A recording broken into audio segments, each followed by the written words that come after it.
In this video, I'm going to break down the 8 biggest mistakes that most busy professionals make after the age of 30 based on my experience helping hundreds of clients, most of whom were making at least a couple of these 8 mistakes, and the 8 different comprehensive solutions to fix all 8 of these problems to ensure that after this video, you're not going to make these 8 mistakes anymore, but instead you can actually lose weight sustainably by balancing out your stress hormones, your cortisol, and optimizing your metabolism so that it's going to burn more fat.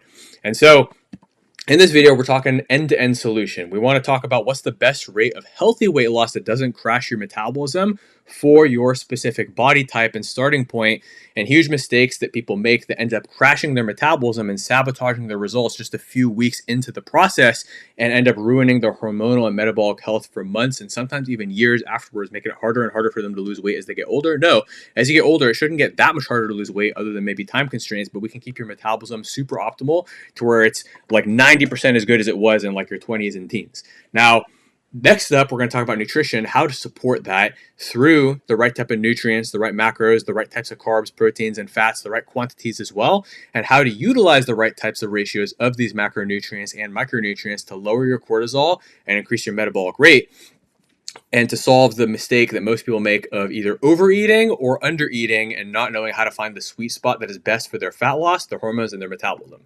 Then we're going to go into the best combination and balance between training, cardio, diet, step count for each individual type of person, schedule, metabolism, and age to get your metabolism to do most of the heavy lifting. If you do this right, your metabolism is going to burn 5 times as many calories as most people burn on cardio. And that is why it's so much more of a priority, because your metabolism burns a much larger percentage of your daily calories expended, which is why it's a more important area to put focus versus cardio is more minor. It's more of a cherry on top.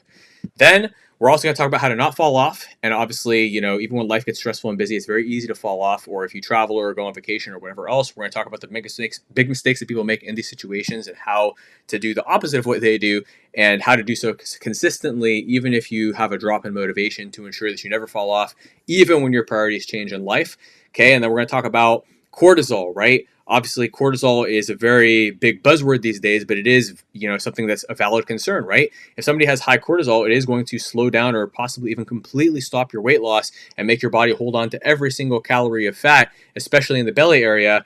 And then the funny thing is when people try to go super low calorie or low carb to try to nuke away all that belly fat, it actually just makes it worse and makes the body hold on to it more stubbornly, which you've probably experienced before. Same thing if you do fasting. A lot of people, their belly gets bigger in Ramadan, not just because of digestion, but because of cortisol. And then if they do intermittent fasting outside of that. So no, we want to, actually take a very different strategy to solve these things, because these are very dangerous if you already have high stress. So we're going to talk about how to fix it, how to avoid those mistakes. We're going to talk about sleep, how to optimize your sleep quality so you have better hormones and, obviously fat loss and everything else, and the big mistakes people make there. And then supplements. There are a few quick wins we can have with supplements, but the thing is, most supplements are going to be a waste of your money and only the cherry on top, and they're not going to do much if you don't have the other fundamentals. So we have a very comprehensive training today that we're going to dive into. So I'm excited, because if you have the attention span to stay for this whole thing, you're not just looking for an instant gratification, quick hit of dopamine that you're not actually going to apply, but you're actually going to follow and pay attention to what you're learning here and what you're listening to right now. This is going to be a huge game changer for you. So the first thing is we have to set the right foundation, right? A lot of people set a very aggressive target because they want to lose weight as fast as possible. And it's very understandable. It's normal, because if you have a problem with weight loss, there is a sense of urgency to solve it. But if you give yourself a rushed time frame, you end up making short-term decisions that sabotage your metabolism in the long run. For instance, let's say that you want to lose weight as fast as possible. You have an event, or you're just tired of being fat, whatever it is. I mean, I've been there too, right? And so you try to lose it so fast that you're doing 25,000 steps a day. You're eating 1,000 calories below your maintenance, or on this crazy low calorie diet. Because you're like, oh, if I could just do this for 4 weeks, I'll get to where I need to be and I'll be fit and have a six pack. But the problem is your metabolism is smarter than that. And if you put yourself through a severe period of stress and famine and everything else, your body's not just going to let go of all that weight. It's going to restrict your energy levels, spike your cravings, slow your metabolism down so that you don't actually burn that many calories, because it thinks that you're going to die. And then after that, when you start eating normally again, your metabolism still has not recovered, because your metabolism is like, dang, if that happens again, we got to be ready for it. So your body actually stores more calories, especially when you start eating normal. Your body's like, oh, great, I could start eating a lot more calories. And this is one of the reasons why intermittent fasting is really bad for you and makes you fat for the majority of people, is that if you're, in a famine all day, a self-imposed famine by fasting, then you just eat a bunch of junk food at night, or even if you don't eat that much, your metabolism is not really optimized for burning calories. I mean, maybe, the first time you do it, you lose 10, 20 pounds, but then your metabolism slows down, your energy levels slow down, everything else. And of course, people fall off, people hit a plateau. And then when you try to fast again, the body doesn't respond at all. So we have to do the opposite of this and show your body that's okay, which we're going to talk about later. And when we do lose weight, we need to do it at a slow and moderate pace. And so what that pace is usually only 1 to 3 pounds per week. I know that sounds like super underwhelming. All the instant gratification people are hopping off this video right now to go watch their next TikTok video and get a spike of dopamine. But for those of you who are serious about results, who are actually staying on this video, you actually understand that, yes, you've done the quick fixes before. No, they didn't work long term. So you're looking for something long term. And that's what's different about this strategy. But ironically, when you make long term decisions, you actually get better results, both short term and long term. And what I mean by that is, imagine we take the middle of this, 2 pounds a week, right? If you can lose only just 2 pounds a week, 1.5 pounds a week, we'll take the lower end of this range. And you can do that for, an entire 3 months.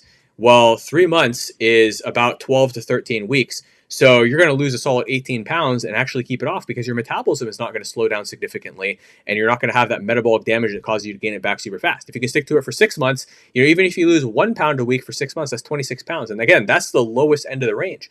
Some people could lose 45, 50, sometimes even 60 pounds in 6 months, especially if you're starting a bit heavier. And that's kind of where the distinction is. So if you're above 20, 30% body fat, you're, above 250 pounds, maybe even 300 plus pounds, you could probably lose 1.5% of your body weight per week. This is the average rate that I see with clients. Versus if you're already only 150 and you're already at a low body fat percentage, you're already pretty defined, everybody else thinks you're fit, but you have that last little 5 to 10 pounds of belly fat to lose. That's where we're looking at maybe only 0.5% of your body weight per week, where we're maybe only going to lose 0.75 to 1 pounds per week.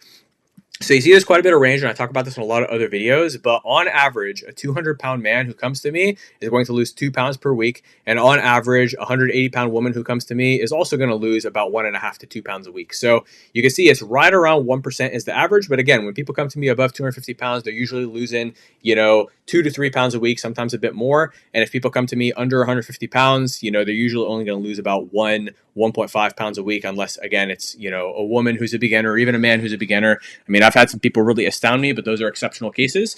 But again, by setting a more moderate target, the journey is much easier and more sustainable, and you're much less likely to lose muscle. And the thing is that it's so important that you don't lose muscle while you're in a fat loss phase, because if you lose muscle, your metabolism slows down. And then on top of that, your thyroid responds to super low calories by slowing metabolism down. So by taking a slower, steadier approach, you maintain your muscle, which maintains your metabolism from the muscular aspect, because muscle is a highly metabolic tissue, highly, calorie expensive tissue, which is why your body gets rid of it pretty quick if you go too hard in a deficit. Even if you're eating enough protein and you're, training, if you go too sharp in your calorie reduction, you're going to lose muscle. Or if you're fasting all day, depriving your body of protein, putting your stress hormones through the roof, your body's going to start pulling protein from your muscles, because your body doesn't have a storage mechanism for protein other than the muscles. But we don't want to break down the wood of our house just to get wood. No, we want to be taking in new wood if we're trying to build an expansion on our house, or at least maintain the house that we have. So likewise, protein is the building blocks of your muscle, just like wood is the building blocks of your house. And if you need wood, you need to get it from externally. You don't want to pull it from internally and mess up your body, mess up the structure of your house. So that's why we always need a steady intake of protein, which we're going to talk about in the nutrition section. But anyways, don't go too strict with the deficit. Again, if you go too hard with the deficit, your thyroid is going to respond by slowing metabolism and energy levels down, increasing hunger, and rebounding severely and gaining back more weight that you even lost, which you've probably been through before. And then muscle loss just makes that worse, because if you lost muscle, your metabolism is even slower, your glucose control is even lower, your risk of diabetes is higher if you have less muscle, because muscle actually gives the carbs a place to go, and increases your insulin sensitivity. So it's very important that we're not going too hard. Okay. Progress is about consistency more so than about speed. I'd rather that you lose only 1 pound a week for the next 6 to 12 months and actually have a sustainable, enjoyable diet that doesn't make you feel hungry or miserable in any kind of way, where you get to have a cheat meal and everything else every single week, as opposed to, you lose 20 pounds in a single month and then you gain back 25 pounds the next month. I mean, that's a huge loss, like a negative kind of loss, not a weight loss, but a loss as in you just lost the plot by gaining back 5 pounds net. If you lose 20 pounds 1 month, gain back another 25. So we're not trying to do that. We're trying to obviously, lose things consistently so that all the weight that you lose is maintained and your metabolism's healthy and you don't rebound and gain the weight back. So we're going to talk about exactly how to do that today, but I just want to set that foundation so that all the instant gratification people came off this video, and so that only the people who are truly serious about winning and losing weight long term are actually going to stay and learn this information. So if you're still here, congratulations. You're not part of the TikTok generation, or if you are, you're better than most people in your generation, but most of you are going to be, probably at least 30, because that's when you've been through enough weight loss attempts, in your 30s, 40s, and 50s. You've done it a couple times to where you understand it's about the long-term sustainable approach. But again, it depends on your body type and history. Like maybe you're watching this and it's your first time losing weight. I mean, it's unlikely because those people usually like the instant gratification stuff. But if it's your first time, then congratulations. You're not going to go through decades of pain like most of the rest of us.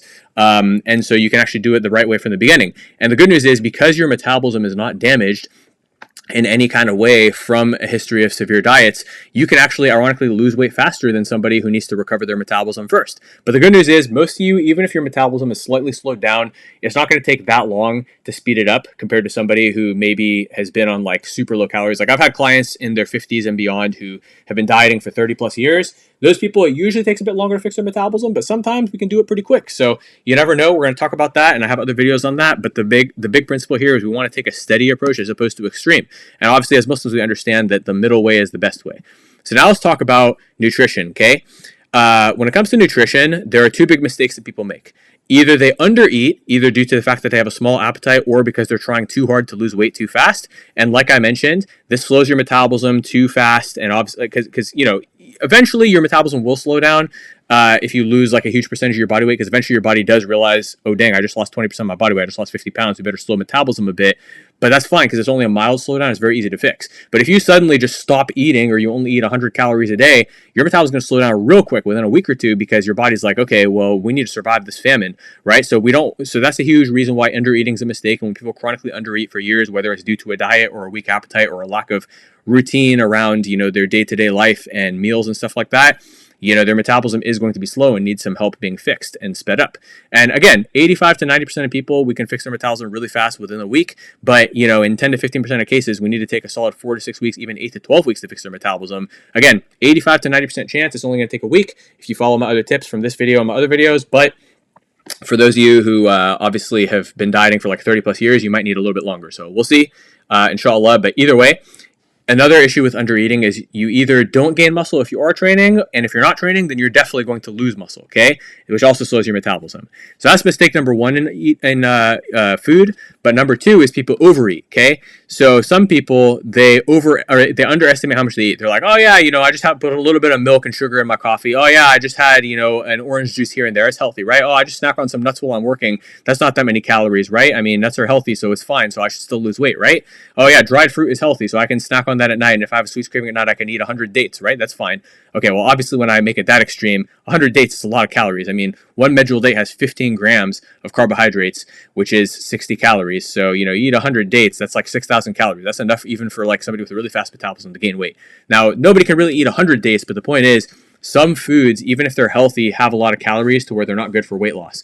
So instead of eating sugars and fats, we want to eat complex carbs and lean proteins, because complex carbs and lean proteins are much harder to overeat, as opposed to fats and sugars are very easy to overeat, which is why nuts and dates are great for gaining weight, but not good for losing weight. And the other benefit is that complex carbs lower your cortisol, protein fuels your metabolism and helps you build and recover your muscle, which all is going to support a healthy metabolism and a healthy hormonal environment. When you eat enough complex carbs throughout the day, your blood sugar is stable, your energy levels are more stable, and you burn more calories because your energy levels go up, and your brain is burning more calories because you have more mental energy to function at work and everything else that you need to do as a high-performing professional father or mother and Muslim, right? So keeping your blood sugar stable and your body in a positive state of protein synthesis by eating protein and complex carbs, at least 3 times a day, breakfast, lunch, and dinner, but even adding in like snacks, is going to make a very big difference. So again, between the meals and snacks, you're getting a steady flow of nutrients. You're fueling your metabolism. Your muscles are growing and recovering. And I have other videos on like exactly what foods to eat.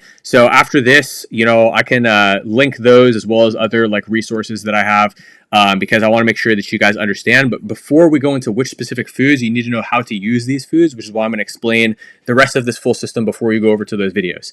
Now, The reason why we need to keep fats low is not only are fats very easy to overeat, but number two, they have more than double as many calories per gram as carbohydrates. Carbs have 4 calories per gram, fats have 9 calories per gram, and proteins also only have 4 calories per gram. So obviously, fats, you'll overeat much quicker on the same amount of food because you eat the same amount of grams of food, you're getting more than double the calories. But on top of that, if we eat too many fats and carbs together, not only is that a lot of calories, but it causes something called metabolic gridlock. So if you ever notice when you eat some really oily rice with lamb and just, or pizza or something like that, it has a lot of fat and a lot of carbs together, you get a food coma afterwards. Or if you eat muffins and donuts, you get a food coma afterwards, versus if you just eat some rice with no oil with some lean chicken breast grilled, you actually have more energy afterwards.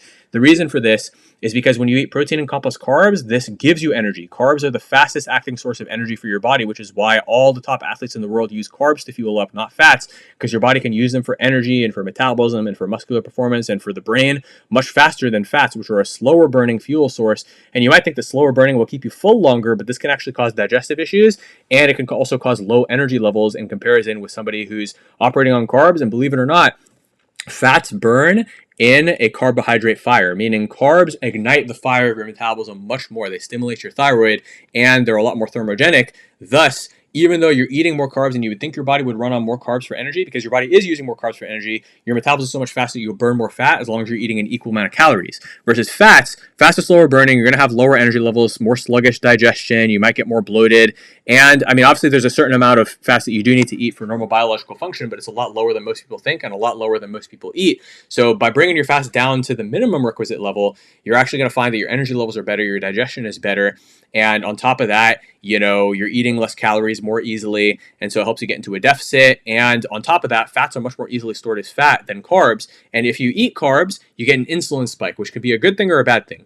If your fats are low and you spike your insulin by eating carbs, like complex carbs, and you've been eating a lot of protein, right? And you don't want that insulin spike to be super sharp, which is why I want to avoid, excess sugars as well. But we want to eat complex carbs like rice, oats, potatoes, sweet potato, even a bit of fruit and honey in moderation is excellent as well because the micronutrients. Just make sure you pair it with a protein source so that the insulin spike is not as dramatic. So what happens is that slightly elevated insulin, if your fats are low and your protein is high, it just puts those carbs and proteins into your muscles, which helps with recovery, muscle growth, metabolism, energy levels, everything else. However, if your insulin is elevated and you're eating too much fat, not only do you get metabolic gridlock, which makes you really tired, but on top of this, you then start storing more fats as fat. So never eat high fats and high carbs together. And in general, we want to control our cortisol, which is why it's important to eat carbs as opposed to low carb. The problem with low carb diets is not only do you eat so much fats that it slows down your digestion and your energy levels are low because your carbs are too low, but on top of this, cortisol comes up because if you're a high stress individual and you're not eating carbs, which carbs lower cortisol and keep your blood sugar stable, now your cortisol is chronically elevated, which might give you more energy and fat loss for a week or two, in addition to the water weight loss that people get on keto. But after that, you hit a hard plateau, which is why if you've ever done these beginner diets like low carb, yeah, it works well initially, but after a couple weeks, or if you're lucky and you have a healthy metabolism, after a couple months, you hit a hard plateau and it's very hard to recover from it. And if you start eating normally again, you rapidly gain weight back, not only from water weight, but from your slowed metabolism muscle loss. And I have other videos where I talk about why low carb causes muscle loss and high cortisol and stuff like that, but we'll dive into that in those other videos. Well, we've already dove into it in the other videos, so you can go check those out after this. But anyways, so we want to keep fats low. I like to keep fats between 45 to 60 grams for myself and my clients, and usually I tend to be on the lower end of that range. Especially somebody who's obese, you already have plenty of saturated fat on your body where you really don't need to eat that much saturated fat to support hormonal function. So 45 grams of fat a day is usually that bare minimum target that I like to set for my clients. Now, obviously, as you get leaner, like if you're like under 10% body fat, you've got shredded abs, you might need to go a bit higher, like, 60 grams of fat. But 45 is a nice minimum, and most of my clients, majority of my clients, actually function really well on 45 grams of fat. That applies to both men and women, which is actually a very surprising figure. Obviously, if you're like trying to conceive a child as a woman, you might need to bring your fat slightly higher, not too crazy, like 55, 60, but this is about fat loss, not about fertility. Although ironically, when you get healthy and then you bring your fats back up, your fertility is better than it would be if you were obese. Now, taking it back to this though, so within the fast, we want to be eating omega-3s. You can either supplement this or eat fish, and then, just get your 45 grams of fat a day from healthy fat sources, which I cover in other videos, including the omega-3s, and you'll be good to go. But you don't need to eat a crazy amount of fat to have optimal hormones and all that stuff. Just don't go below 45 and you'll be fine, and never go above 60, but usually try to stay at 45. Now, if you're trying to do a diet that completely goes zero fat, that's a problem. And if you try to do a diet that's zero carbs, that's also a problem. Again, if you go too low in carbs, your energy levels, your muscle, and your metabolism all decline, which are three things we don't want. So about 150 carbs, 200 to 250 if you're more active on fat loss. Even when you're doing a metabolic, optimization recovery phase, oftentimes we'll bring clients above 300 carbs and their metabolism is, able to handle that. They don't gain any fat. Their metabolism gets faster, energy levels, muscle growth, everything. But obviously during the fat loss phase itself, we're usually operating between 150 to 250. And for somebody who's really small, we might go as low as 100 to 120. But usually in most cases, we're doing, at least 120 to 150 carbs, even for women. Okay. And this is actually healthy for your metabolism when it's the right carbs. Again, I'm not talking donuts. Those have more fat than even carbs. And I'm not talking, table sugar or something crazy like that. No, we're talking, again, like oats, potatoes, sweet potato, the various different rices, whatever the person responds best to. Like, somebody with a faster metabolism who eats a lot of protein and works out a lot might do better on jasmine rice versus somebody who has a slower metabolism who might be like diabetic and isn't as active might do better on basmati or brown rice. And some people might just like the taste of basmati rice better. I mean, I think most people do. So again, it depends on the person. But again, we can always adjust based on your individual needs. But do not restrict out or cut out entire food groups. You need both of these for metabolism and hormones. You need at least 45 grams of fat, maximum, 55, 60. If you have a faster metabolism, higher calorie needs, or you're already very lean, you already have shredded abs, at that point, yes, you do need a bit more fats. But when you're obese or you have a little bit of belly or some belly fat, bring it down to 45, you'll be good to go. This is literally it's actually crazy how 45 grams of fat works across the board for like 98 to 99% of clients. Of course, there are some exceptions to this, which is why, individual plans are always better than cookie cutter generic plans. But just as a generic recommendation, 99% of you who are watching this video right now could set your fast to 45, get your carbs between 150 to 200, get your protein at 150 to 200, ideally 200 plus if you're a man, or 200 if you're a man, and ideally 150 if you're a woman, unless you're like a smaller man, right? Then you can go a little bit, less than that. But regardless, if you set your macros to that, that's such a great starting point. And then we can adjust up or down based on your results, how you feel, your activity levels. Again, if your activity levels are higher, you might need 200 plus carbs. Again, I don't want to go into too much overwhelming detail. I hope I'm not losing you guys here. But for those of you who have done diets before, who are familiar with these numbers, these are the best numbers. But again, it's always best to have this individually set up for you. So obviously you can DM me on Instagram. You can, apply for a consultation for our coaching program. I'll attach a link in the description, again, for more individual help there. But if you just want to apply a generic recommendation, these are the general ranges I find work for the majority of clients. Now, as far as timing goes, so there's three ways that you can time your carbs, okay? You can either have breakfast, lunch, and dinner, or if you're a bit more advanced, okay, again, like if you're a beginner, just, have 1/3 of your carbs at breakfast, 1/3 at lunch, 1/3 at dinner, you'll be good to go. Yes, there are some cases where we might offset more of them for the evening or more of them for the morning, depending on the person's appetite, hormonal needs, etc. But usually evenly spaced, you can't really go wrong with evenly spaced unless you have a crazy appetite. Then you would want to, save your carbs for the evening and not have them at breakfast. And if you have a low appetite, you might want to offset more of them for the morning, or if you're low energy, if you have a really fast metabolism.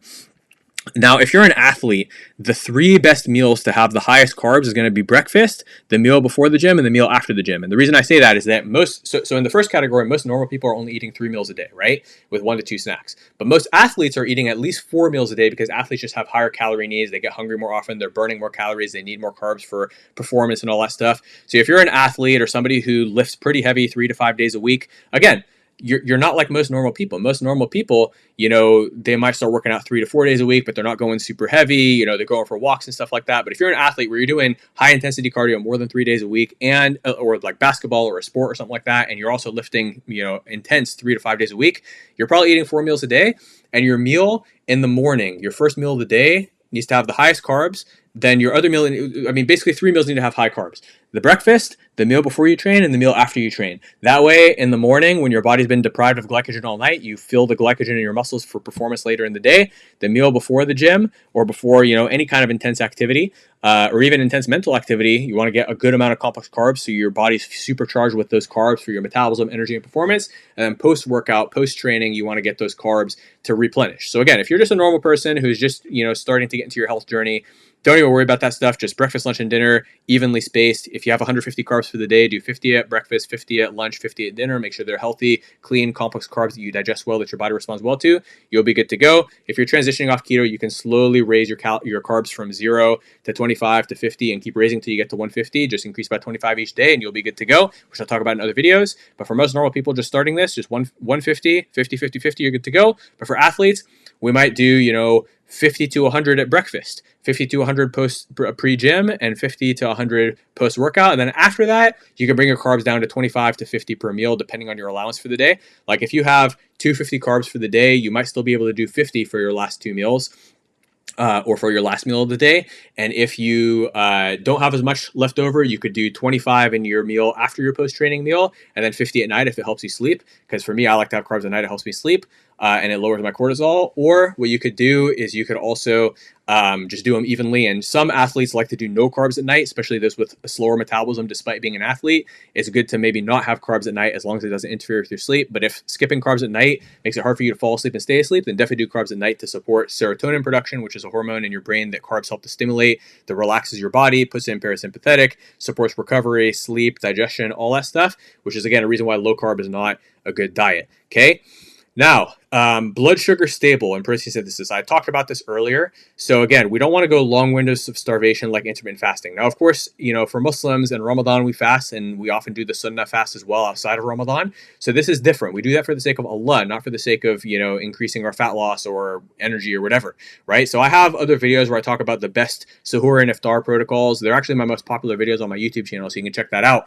But outside of Ramadan and outside of Sunnah fasting, don't fast, okay? There's no need to do so, and it has more downsides than upsides, okay? Unless you're like 300 plus pounds and you have leptin resistance to where you just can't stop eating. In that case, fasting will fix your leptin resistance. But ironically, a lot of people who come to me, even people who are 250, 300 plus pounds, often they don't have that crazy of an appetite. It's only the people who are like you see on those TV shows like Fat, Sick, and Nearly Dead, who are 600 plus pounds and they just can't stop eating. They eat like 10,000 calories a day and they never feel satiated. That type of person does well on fasting because it fixes leptin resistance. But outside of that crazy circumstance that applies to less than 1% of you, if you're just 220 pounds, you're trying to get down to like 180 or something like that, you probably don't have leptin resistance. Yeah, if you want to try fasting once in a while, like, a couple days a month, maybe 1 to 3 days a month, you can. But outside of that, it's going to be too much. And even from an Islamic perspective, I've talked about this in many videos, but one of the Sahaba, Abdullah ibn Amr radiallahu anh, was, mashallah, fasting so much and praying all the nights. And the Prophet sallallahu alaihi wasallam told him to not fast every single day,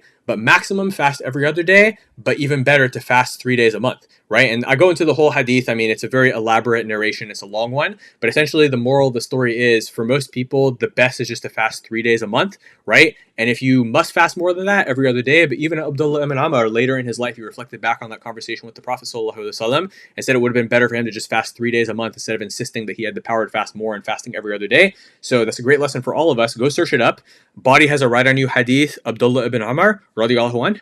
And if you search that on Google, you'll find the full hadith, and it'll explain why you need to make sure you sleep. Even if you want to do tahajjud or qiyam al-layl every night, you still need to make sure you're mostly getting your sleep and maybe just waking up 30 minutes before fajr to do your tahajjud. And likewise for fasting, it's great to sunnah fast, but don't go too crazy with it or you're going to mess yourself up. It's too hard on the body. Your body has a right on you. Your wife has a right on you. Your guest has a right on you. That's, again, go check out the full hadith.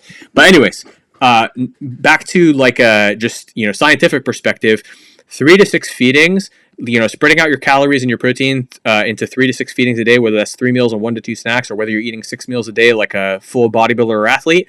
This actually is better for your digestion, and it keeps your blood sugar and protein synthesis more stable, which controls your cortisol and improves recovery. So this is the best way to split it. Again, I know I went pretty deep into a lot of tangents and information there, so I apologize if I lost any of you, but you can check out some of my other videos that are more beginner friendly to learn that. And then for those of you who are like semi-advanced, where you at least understood half of what I said, hopefully it gives you some good insights. But if you have questions, let me know in the comments or DM me on Instagram. Now, training. So let's talk about training. And this is a great training, speaking of which. So I'm just going to make sure my sound quality is good. Hopefully the sound quality is good. I always hate when I report something great and then the sound quality sucks. But let's dive back into it. So, and I need to fix my mic. Anyways, story for another day. So training. Resistance training is the best way to train, okay? When you lift weights or do some form of strength training, even body weight, your metabolism and testosterone levels are elevated immediately after that session, and your metabolism will even stay faster for 24 to 48 hours. Now, some forms of cardio can increase your metabolism afterwards, and just, going for more walks, doing a little bit of cardio here and there can help increase your calorie burn throughout the day and your metabolism, but the majority of calories burned from cardio are only burnt during the cardio itself. Now, here's the part that I mentioned at the beginning that's pretty crazy, which is that when you build lean muscle, your basal metabolic rate, which accounts for 60 to 70% of the calories that you burn every single day, increases. Okay, so building muscle is one of the best ways. Like there's bodybuilders who stay shredded eating 5,000 calories a day. Meanwhile, there's normal people who struggle to lose fat on 1,200 calories a day. This is an extreme example. I'm not expecting you to build as much muscle as a bodybuilder, but if you can get to the point where you're maintaining on 3,000 calories a day, which most normal men are actually capable of, and for women, you could most women are capable of maintaining on 2,200 to 2,500 if you train up your metabolism properly without having to gain a freakish amount of muscle just by having a lean, toned, athletic physique. I mean, you can maintain on a very high amount of calories. But if you've done the opposite and you've made the mistake of doing chronic low-calorie diets, losing muscle, everything else, your basal metabolic rate may have adapted to 1,200 or 1,500 to where even if you eat 12 to 1,500, you can't lose weight. And it's not realistic to go lower than that. You go down to 800, I mean, you're literally like, you're going to feel awful. I mean, super hungry, tired, stressed. I mean, your life becomes extremely miserable if you're eating that little. So if you're currently maintaining on 1,500 or, some very small number, and you're still not losing weight, we definitely have to do a metabolic recovery phase, which again, I talk about in other videos, which you could check out after this. But I just want to really stress the importance of why lifting is important, why people who only do cardio are missing out on something that burns 5 times as many calories as cardio. Like let's say you do, let's say you do cardio for an hour a day and you burn 500 calories by doing a whole hour of like grueling cardio. Okay. That's pretty miserable. And most people, would probably never ever want to do that, but a lot of people do, and they think it's good for them, but in reality, they're just burning muscle, they're spiking their cortisol, they're feeling miserable, and their metabolism gets slower and slower. Well, guess what? That's still only a small percentage of how many calories you're capable of burning per day. If we can get your metabolism to burn 2,500, 2,500 is 5 times 500, which is crazy. Now, to get your metabolism 2,500 is, you can get yourself maintaining on 2,500 between metabolism, all the other factors that burn calories per day. But again, like most people are only going to burn 200 to 300 calories on cardio, and we can definitely get your metabolism burning at least 1,500 to 2,000. So again, we can get your metabolism burning 5 times as many calories per day as what you could burn on cardio. And then if you add a little bit of light cardio on top of that, not so much, because too much cardio can burn muscle and spike cortisol, but instead you just add some moderate cardio and you work up into it. Now we're in a good sweet spot where we're burning as many calories per day, but our metabolism is not crashing or slowing down. We're not losing muscle. Instead, we're building or maintaining muscle. Our metabolism is staying fast. We're eating a good amount of fuel. We're in a healthy deficit that's not excessive, like we talked about in the beginning. Now we're in the sweet spot for losing optimal weight. Okay, and again, this needs to be individualized for each person. So if you need help with this, you can message me on Instagram, whatever it may be, or book a coaching consultation. But regardless, once you set this up for your unique situation, depending on your starting point, you're going to be in a really good spot. So again, I'm not anti-cardio. Cardio is very good for your heart health and conditioning, but it's not the main driver of fat loss or calorie burn. Your metabolism burns the majority of calories. You can go search this up. TDEE. TDEE is a scientific term that describes total daily energy expenditure. If you go search it up, you can look at every single chart online. Every single one shows that BMR, basal metabolic rate, burns 60 to 70% of your calories per day versus exercise activated thermogenesis only burns 10 to 15%, and sometimes as low as only 5%, depending on what type of exercise and how much people are exercising. And then non-exercise activated thermogenesis also usually burns only about 10 to 15% if you have like a good step count and all that stuff. So again, these are all tools that we want to utilize at the right times. Like I do, have most of my clients track their steps and try to go for walks, because this increases, calories burned by a small amount while keeping your metabolism healthy, getting you blood flow, increasing your energy levels, being healthy for you overall, and good for lowering your stress. Like walking is good for lowering your stress versus high intensity cardio done in excess can increase your stress. So we want to stick with the low impact ones for most people, unless you're an athlete. And this is going to help you to lower your stress, burn more calories, keep your metabolism healthy, and that little bit of calories burned from walking adds up over time when you keep your metabolism healthy to do most of the heavy lifting here, and as a result, you lose more fat over time, okay? And you keep it off easily, and you build healthy habits that enrich your life. Like walking is good for your mental health, and it feels good to where even though the primary goal isn't fat loss, it's mostly mental health and just getting your body moving, increasing your energy, getting oxygen and blood flow into your body, you get that side effect of a little bit of better fat loss, okay? So and again, if somebody has a really damaged metabolism and they're doing a lot of cardio, I usually drop their cardio to help fix their metabolism. And then we can always ramp it up later once their metabolism is healthy, or if they're an athlete. But too much cardio with too little food and, too little protein, too little lifting, your metabolism is going to be slow, which is why we need to do the opposite. We need to prioritize lifting and then just use, daily walking and maybe a little bit of cardio as a cherry on top once your metabolism is healthy. Okay. So if you train properly and you eat right, your metabolism and your fat loss are going to be much better than if you just do cardio or if you eat too little, as we've described. Now, the next component, because I know that's a lot, right? And believe it or not, I know I've made it sound like like there is a lot of stuff to account for. So I'm not trying to make it sound like more or less than it actually is. I'm just trying to give you guys the full truth here of like exactly what's needed. But once you get the hang of all that, which really doesn't take as long as you would think, and it's not as complex as you think, once you get this properly tailored to you, then from there you get into momentum where it's really not that easy to stick to. However, you're going to go through some periods of your life where, maybe, and may Allah protect all of our families, but maybe a family member is sick, or maybe you have like a really busy season of work, or maybe you travel, or, things sometimes can throw us off. You go through a period of low motivation, or you're distracted, or you miss a workout and start, losing momentum. These things happen. So the best way to prevent that from happening is you don't want your goal to only be how you look, because sometimes that becomes less of a priority for you. And that's a huge mistake people make. They just care about the belly, but sometimes you'd rather eat the cheeseburger and donut than lose your belly.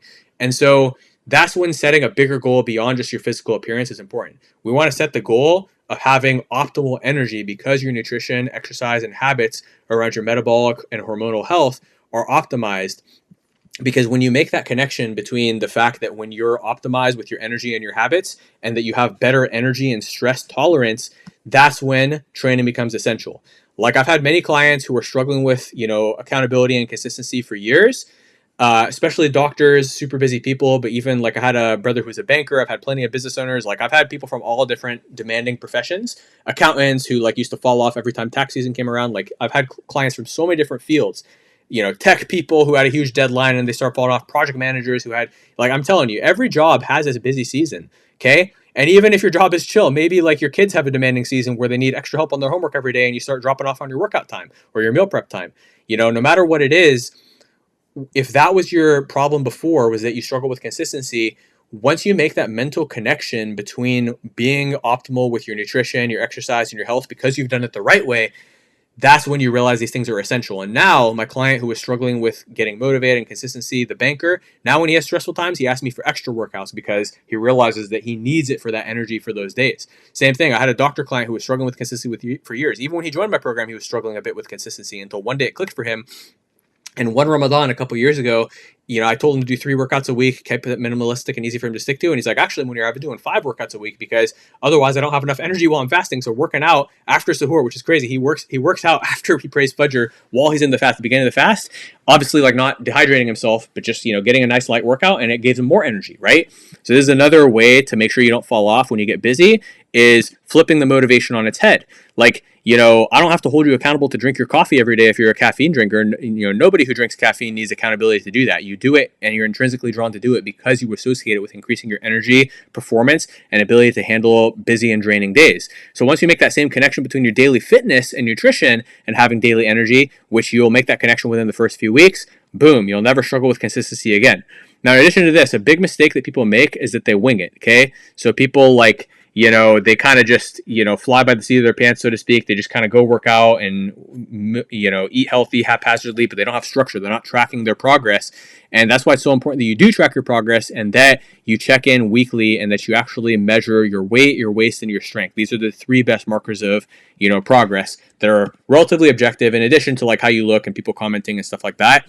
And then another really important thing is, sometimes you can hold yourself accountable, but sometimes it's really helpful to have either a coach or an accountability partner or even accountability group to help you stay motivated and keep your fitness top of mind, so that if your motivation dips or you have other priorities kind of start to take precedence, you never deprioritize fitness. Again, we want to work fitness into all of our other priorities when we realize that fitness supports our other priorities when done the right way, because we have more energy. But even then, sometimes we forget, or we become perfectionistic and we become frustrated we can't do everything we can in our fitness, and so we start falling off. But no, we need the progress over perfection mindset, and we need to have the right people in our life to help us stay motivated and keep it top of mind while also having the right priority structure.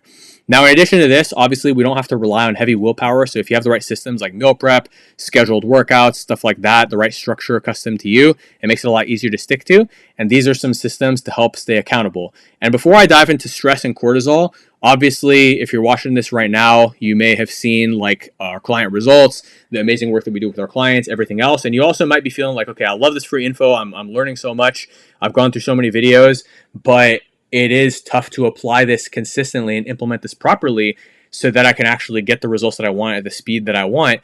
And so if you're struggling either with implementation, whether it's implementing properly or speed of implementation and then staying on track, what I'll do is I'll drop a link in the description to book a free, no strings attached consultation where we're actually going to talk through your fitness journey, either with myself or one of my team members when you book. And we're going to see how we can help give you an outline of the path moving forward. And then from there, like I said, it's no strings attached. So if you feel like, okay, that's the clarity that I need to keep going on my own and do this properly, then obviously you can do that.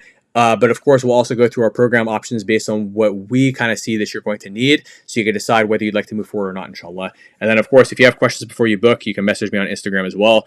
It's the Modern Muslim Man on Instagram. You can find me there as well, inshallah. Now, let's dive into stress. So if you don't actually, manage your stress properly, you could go work out as hard as you want, and you can, follow your nutrition as perfectly as you want, but if your stress is very high, your results will be slower than expected, and you're also going to have a harder time sticking to your diet. And the reason for this is that cortisol, your stress hormone, promotes fat storage, especially in the midsection, which is why as we get older and more stressed, we store it more in the belly, and your recovery is less. You notice you're sore for longer, and it takes you longer before you're ready for your next workout.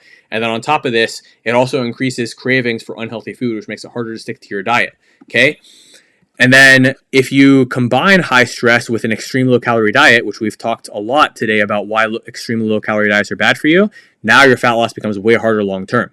So this is why, again, I'm not a huge fan of overly low calorie, and I'm especially not a fan of low carb and fasting, because if your stress is already high, which increases your cortisol as a baseline, these diets increase your cortisol more. Being too low in calories increases cortisol. Not having carbs or eating too low of carbs increases your cortisol, because carbs help to lower cortisol. So if you don't eat enough of them, your cortisol gets out of control. Fasting increases your cortisol by a lot. So if you're doing any one of these things, or even all three of these things, it's no wonder why your cortisol is crazy high. Your fat loss feels impossible, like it's being blocked by your hormones and by your body and your metabolism, because it literally is. Your metabolism is not optimal. Your hormones are not optimal when you have these issues. So first off, of course, we want to fix the diet and all the other root causes of the stress. We want to make sure we're getting enough sleep, which we're going to talk about in the next slide. But on top of this, walking, like I talked about before, deep breathing. There's, the deep breathing pattern where you take 4 seconds in, hold for 4 seconds, exhale for 4 seconds, then hold for 4 seconds.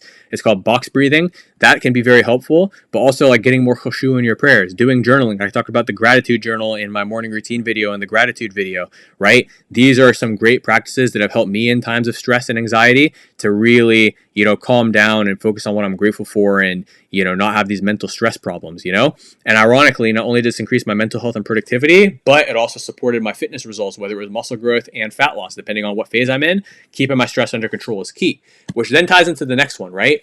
If you are getting less than 7 hours of sleep, you're going to not only lose weight slower than you want, but you also have a much higher risk of muscle loss. When you're not getting enough sleep, a lot of what you lose is going to be muscle, which we talked about why that slows your metabolism, makes you weaker, makes it easier to regain weight, increases your risk of diabetes, because it reduces your glucose tolerance, it reduces your testosterone, and then sleep itself. Not getting enough sleep or getting poor quality sleep can lower your testosterone, okay? So you need to make sure we're getting 7 hours of quality sleep per night, okay? Because again, if you're not getting enough sleep or you're not getting good enough quality sleep, your testosterone goes down and your growth hormone goes down and your cortisol goes up. And growth hormone is very important for recovery, leanness, nutrient partitioning. So even if you get one night of bad sleep, your insulin sensitivity is impaired and your cravings increase for unhealthy food. So we want to make sure that our wind down routine is consistent. We want to make sure we're not just, scrolling and watching YouTube videos late into the night or scrolling on social media late at night. And you want to make sure that your room is cool and dark. You can get an eye mask, you can get earplugs. I have a 28-point sleep optimization guide. If you want it, just comment sleep below and my team will send it to you, usually within 24 to 48 hours, unless it's their day off. But I have a team who's responsible for sending free resources to people on YouTube. This is very important. There's 28 ways to do this, and I'm going to do a video on that soon, inshallah, as well. Now, the reason why I put supplements last, and if you skip to the end of the video, then you're one of those people, which we don't want to do that, okay? Most people think the supplements matter more than they do, but they only work if the 7 other foundations we talked about earlier in this video are already covered. However, if you do have sleep issues, despite all of the sleep optimization strategies, or it's just hard for you to get enough sunlight because you're in a cubicle 12 hours a day and you can only go outside for 5 minutes before the boss comes cracking down your neck or the next fire in your business pops up if you're an entrepreneur, right? Totally understood. Although, no excuses, still try to get as much sunlight as you can, but some days it's just not possible or it's not consistent, or maybe just the sun isn't out because you live in the UK or Chicago or something and it's winter, right? So I totally understood. case, there are some supplements that you can take that are really helpful for this. Okay, like vitamin D, right? Maybe you struggle to consistently eat enough protein, or maybe you don't like fish enough to consume it regularly in your diet to get your omega-3s. There are 4 essential supplements that are going to help. Magnesium increases sleep quality, especially magnesium glycinate. Vitamin D, which you should always take with vitamin K, is very good for helping to supplement if you don't get enough sunlight. Whey protein is good to help get your protein in, which I actually consider it more of a food than a supplement. And I take omega-3s because I don't really eat fish enough often enough to get my omega-3s. So these are the supplements that help. So you notice how I'm not giving you some fancy fat burner pill or something crazy like that. No, that's not going to do anything for you if you're not in a natural deficit. So these are basics that just supplement your nutrition. So it all comes back to nutrition. These things are hard to get. Like magnesium is hard to eat enough without eating too much fat. Vitamin D, you need the sun. Whey protein, some people just can't eat enough protein, especially women, and some people just don't like fish. So these are nutritional supplements as opposed to magical fat burning chemicals. No, there's no magical fat burning chemicals, and the ones that are illegal and extremely harmful to your body, which is why we don't want to do it. We want to do this healthy, natural, and sustainable. Another problem is if you take a fat burner and it actually works, well, what happens when you come off of it? You're going to gain the fat back. So we got to get the foundations down first before we actually worry about supplements. Now, caffeine can boost your workouts and your fat loss when timed properly, but if you take it too much or you take it in the evening, it's going to mess with your sleep and your cortisol. So only take caffeine before noon, before the time. And then creatine is great. Has crazy benefits. I was anti-creatine for a while because when I was 19 and I took it, I got hair loss. But 11 years later, when I was 30, I said, hey, I'm 30 now. Maybe I could take creatine. It's okay for me to go bald. But by the time I was 31 and I'd been taking it for about 4 to 5 months, I just saw too much hair loss. Even though I tried to convince myself that studies hadn't proven that it makes you lose hair, because there are a lot of studies that say it doesn't make you lose hair. In fact, most studies say it doesn't make you lose hair. However, there's just so much anecdotal evidence that it does if you're prone genetically to male pattern baldness. Like if you don't have any bald men in your family, you'll probably be fine. You can take creatine as much as you want. You'll be fine. But if all the men in your family are bald, you have a higher risk. So monitor your scalp. You don't have to give yourself the placebo effect if you're going bald, but just be careful and make sure you take stinging nettle root extract, which helps to counter the mechanism by which creatine causes baldness. And make sure you take Purador Gold Label shampoo to help, fight the hair loss as well. But even though I was taking both those things, which helped slow it down a bit, if I was taking creatine every single day, it did give me crazy benefits for strength and cognition, but the hair loss just made it too difficult. So I'm moving the goalpost further. Now I might take it when I'm 40.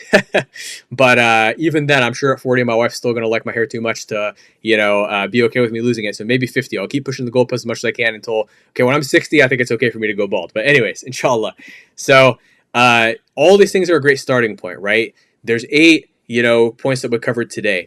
And I know that some of you would have, a small percentage of you will understand everything I just said. You'll be able to implement it and get results on your own. But some of you may struggle to fully understand everything I said or to implement it properly because there's a lot of dense science on what we covered today. So I'm going to attach 2 free guides above. Like I said, my coaching is in the description below. So if you want me to just help you with this immediately, tap the link in the description to learn more about our coaching and book a consultation call with myself and my team. But I'm going to attach 2 free resources up here as well. I'm going to attach my free metabolism boosting guide here. I'm going to attach my free mini course right here on fat loss and the same systems we lose to help hundreds of clients to lose weight and keep it off for life. Check them out. Inshallah, I'll see you on the other side. Assalamu alaikum.